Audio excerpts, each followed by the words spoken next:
ऐसे क्या देख रहे हो? सपना, बहुत दिनों बाद तुम्हें। बहुत दिनों बाद क्या? बहुत दिनों बाद तुम्हें इतना सजते संवरते देखा है। तुम्हारा जन्मदिन जो है, happy birthday. I love you. फिर कहो। I love you.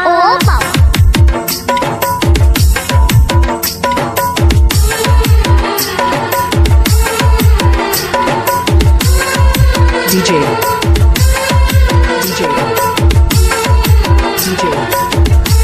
Rajesh Mahato,